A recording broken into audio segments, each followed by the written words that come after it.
this is my review of Cells at Work Code Black.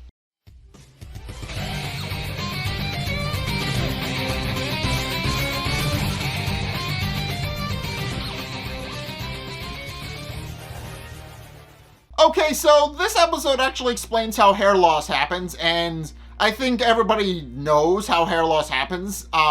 Well, specifically they know that it's related to stress. But this episode actually goes into detail about what actually causes hair to fall out, and based on this episode, it is a little bit dark, or at least that's how the episode frames it to be. So the episode starts off by introducing us to this version of cells. To this version's helper T cells and killer T cells. So the helper T cell looks about the same as our killer T cell, except as our own helper T cell from the main continuity, except he has blonde hair, it's longer, and he doesn't wear glasses. And the killer T cells look about the same as you would expect from the original Cells at Work, except the commander has scars on the one side of his face and a thick beard. So otherwise they pretty much fulfilled the same exact purpose as they did in the original Cells at Work. So this episode actually introduces us to them and shows them eliminating a virus-infected cells at the start of the episode, which is basically how it starts off. It starts off by showing us what they do and what roles they fulfill in the body, which you may already know if you read or watched the original Cells at Work. So it's not really that much, so it might not actually surprise you, but it then cuts off to AA 2153. I keep getting his name wrong, but I got it right this time. It starts off with 2153 going to deliver oxygen to a hair matrix cell, and he goes to a hair and he delivers it to a hair root at the crown. The crown of the head where the hair grows, and the hair matrix cell tells him that he can set over to the side, and he does. But then when he comes back, there's two of them, and the other one tells him to set it in another place where they need it. And when he comes back into delivering that, there's a whole bunch. And the hair matrix cells then point out that they multiply rapidly in order to facilitate hair growth, which we already knew because they did an entire episode on that in Cells at Work. And they also did an entire chapter based on that as well in the manga, but in Cells at Work, but in the continuity of Cells at Work Code Black, they basically fulfill the same purpose. They help grow hair cells out of hair follicles, and also we're introduced to a new type of cell, a pigment cell, also called melanin, which basically they look exactly like hair matrix cells except with a brown uniform, and the one we see is actually an old man. But his job is effectively to make sure that the hair actually gets its color. And after watching the hair matrix cells go to work for a bit, 2153 goes back on his delivery route. At which point he delivers to the cell woman that he's been delivering to for a while now, and she notes that he seems a little bit more confident and happy. And he points out that it's because he's gained newfound confidence in his job and is willing to do it to the best of his ability now. And she basically says that she's proud of him, but that he's also still skipping on the oxygen and that he needs to work on that a little bit more. So he promises that he'll try and bring her more oxygen in the future when and if the situations allow it. And as he's going back on his delivery route, he actually runs into 2196 to 1196. And sees her working out by doing one-handed push-ups to basically restore her busted up arm that she got last episode. She's currently in a tank top with her hair pulled in the back of a ponytail, and she's currently working to basically rehabilitate her arms so that her arms and other limbs that were damaged in the fight. And basically she's trying to get back to work as soon as possible, which she later explains why. But 2153 sees her, and because we know at this point that he kind of sort of has a crush on her, he just kind of stops to watch her for a little bit instead of actually going to say hi. And she eventually notices that and calls him over, telling him that it's kind of unnerving for him to stare at her. So he decides to talk to him and to talk to her instead after hearing that. At which point they catch up a bit, and he asks her about her injuries and if she should be working herself so hard. And she merely responds that that she kind of has no choice because of the battle with the Gonococci last episode. They're kind of understaffed, and she really doesn't have a choice but to get back into the field as soon as possible. So and 2153 can't help but admire that about her, because he admires her hard work and dedication above all else, and is happy to hear that she's working so hard for the sake of the body.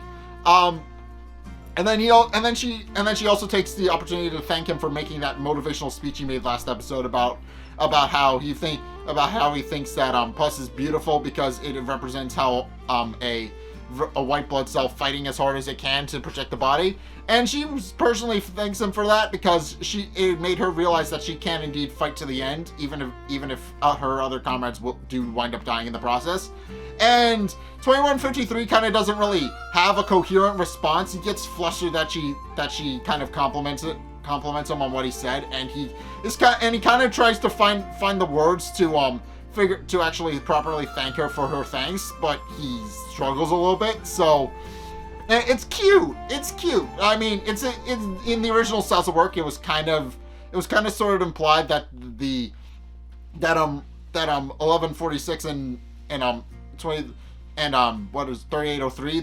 It was kind of implied that that they may or may not be romantic, or at the very least are just friends. But here it's heavily implied that 2153 has a major crush on 1196, and it shows because just this scene alone is just like he gets completely flustered because she compliments him on what he said, and it's so cute. But in any case, as they're talking, the killer T cells begin marching through where they are, and the killer T and the head killer T cell openly remarks that he feels like she shouldn't be nearly as talkative and lackadaisical as she should be, and that she should be working harder since because of what happened with the Gonococci, the killer T cells are now overworked, and it's entirely their fault. At which one 2153 stands up for 1196 and tells him that he's kind of wrong because they fought hard to protect the body, and that they should know that because that's the kind of job they're supposed to sign up for. But 1196 merely stops him, and the killer T cells just go on their merry way. At which point she pulls him aside and says to him that she doesn't really care. She doesn't really mind all the criticism and stuff she gets, because as long as she helps for the sake of the world, that's what makes her happy. And she doesn't really mind if people criticize her for it, because she knows she's doing the best job she can, and that's all that matters to her. And 2153 merely responds that that's exactly how he feels as well. At which point he decides that he needs to go deliver some more oxygen, and realize he's still on delivery route, so he parts ways with her and goes on his merry way. At which point it actually cuts to the helper T cell commander, where it's evident that he is kind of being a little bit stressed out. He finds out about a virus in the nasal cavity, and he sends the killer T cells to attack it.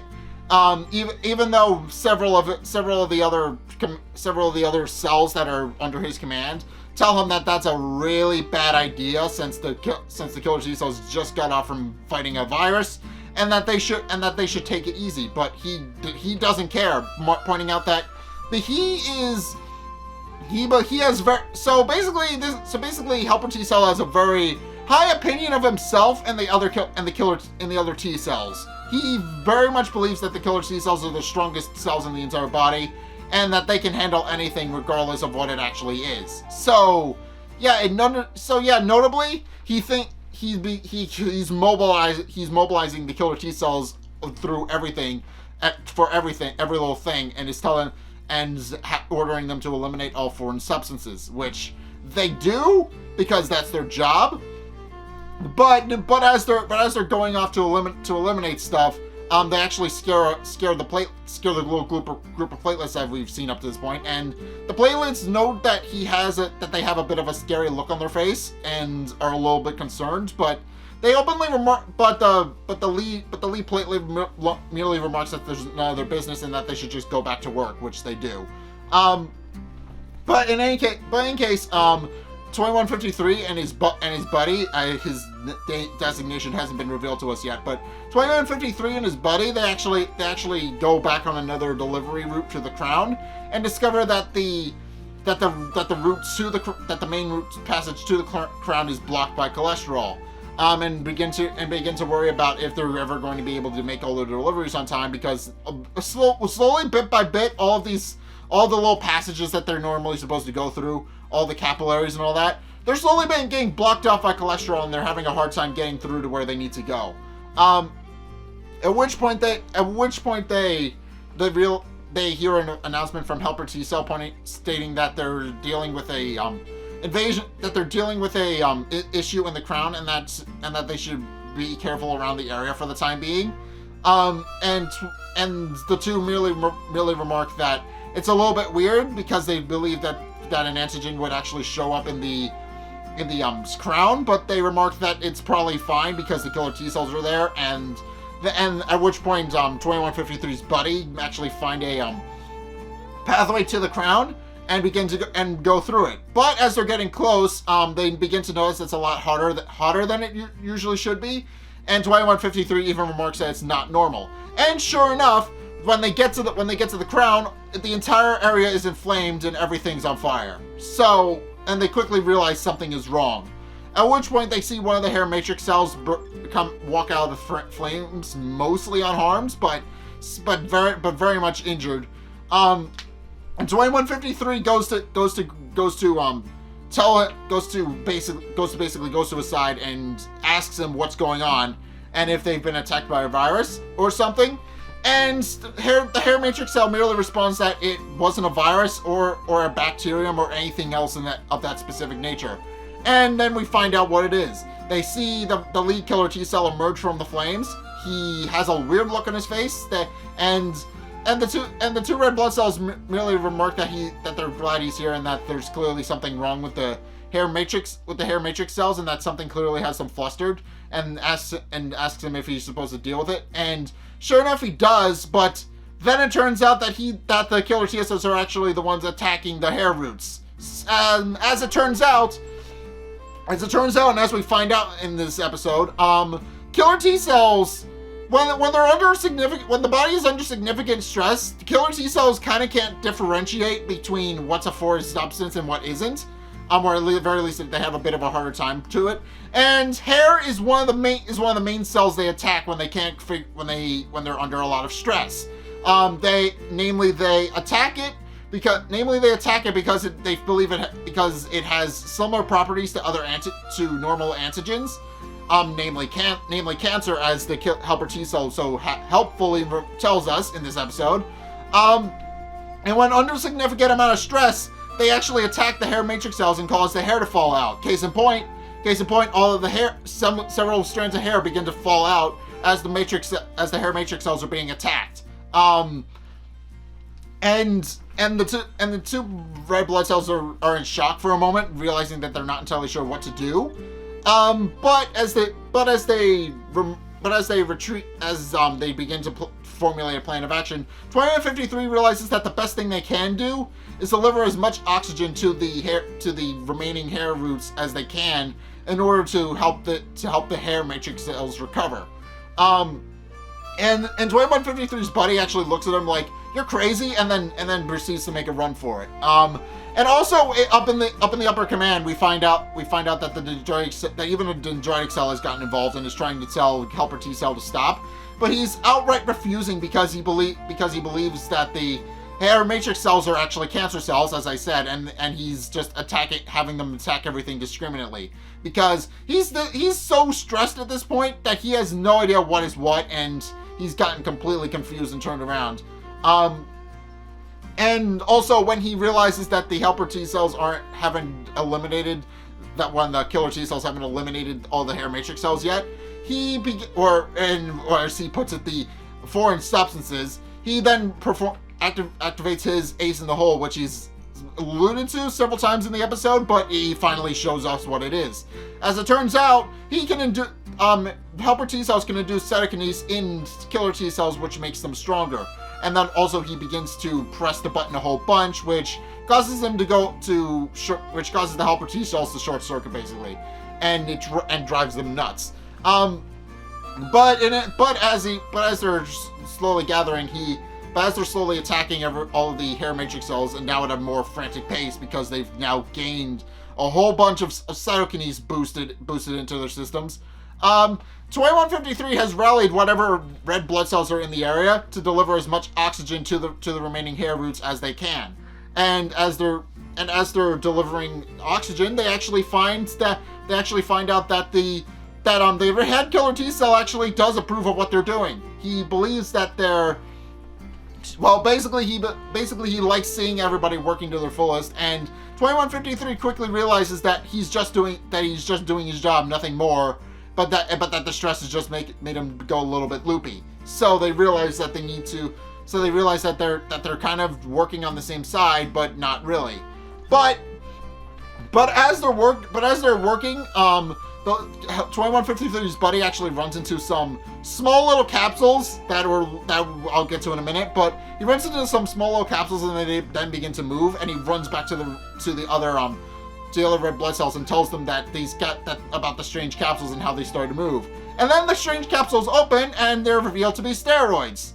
And if you guys remember the episode that they did for Cells at Work, then you guys will know that steroids are usually used to help inhibit antigen spread, and they're also built to help with inflammatory responses. But here specifically, they can also help by eliminating cells that are inducing cytokinase. And specifically, what they do here is that they restrain helper T cells so that they can't send any more cytokinase through down to the rest of the killer T cells. And also restrain the killer T cells themselves so they stop causing irreparable damage to the crown. At which point the hair matrix cells are able to recover thanks to the help from the red blood cells. Although notably, the head killer T cell is still putting up a bit of a fight, pointing out that it's his job to do what he's doing, and that he shouldn't work, and that he needs to continue to do his job. At which point 2153 decides to basically talk him down. He tells him that he's done enough for the body, and that he recognizes that he's done so much for the body already, and nobody's going to blame him for what he did, but that he doesn't have to work so hard anymore because they really don't need to just be this hyperactive and this stressed all the time, and that it's okay for them to take a break. And this actually moves the killer T cell to tears because he realizes now that he doesn't have to work it anymore, and considering that he's been working nonstop for however long this has been going on, he's actually moved to tears and is actually happy that he doesn't have to work anymore. And this is actually a building point for 2153 because, as it turns out, 2153 thought that so long as he pushed himself to his limit, he could actually deliver oxygen as well as anybody else and do his job better than anybody else. But after seeing the killer T cells have a bit of a nervous breakdown, he's not so sure anymore. He's not so sure if he should just continue to push until he can't, and realizes that, and sure enough realizes that it's okay to push yourself to be the best you can be and do the best job you can, but that there doesn't need to come a point where you just need to stop and take a break. And clearly the killer T cells went past that point and went overboard. So, and understandably, it's helper T cells' fault. He instigated the whole thing. He wouldn't let the killer T cells have a moment of rest, and the steroids had to come in and stop him. So yeah, this episode was mainly just to show how hair falls out, namely that when your body is overly stressed, it causes your T cells to go completely out of control and attack anything that they think is a foreign substance, and that specifically includes hair.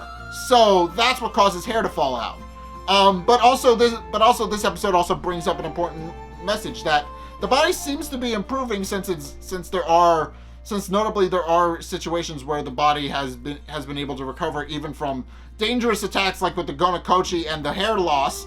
But 2153 at the end of the episode openly remarks, "Where's his body headed?" Because here's the thing.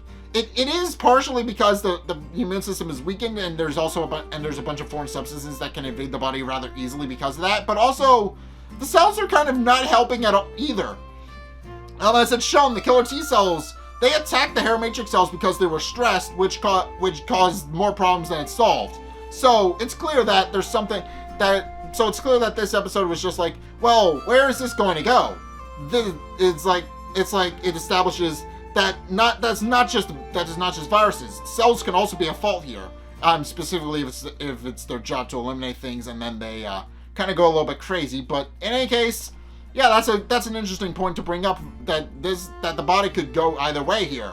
It's not specifically everybody. It's not specifically viruses. That's the point I'm trying to make. But in any case, that's my review of Cells at Work Code Black. What did you guys think? Let's get into the discussion going in the comment section down below, or over on my Discord server, link in the description. Anyway, thank you guys so much for watching. If you enjoyed, be sure to like, comment, and subscribe. Also, be sure to follow me on Facebook and on Twitter in the description below. And also, be sure to check out my Patreon in the description below as well. It's only a couple bucks a month. It really helps me out, and you guys get access to a bunch of cool perks, and I'm always saying thanks. So be sure to check those out in the description below as well. But in any case, thank you guys so much for watching, and until next time, I'll see you guys in the next video. Peace.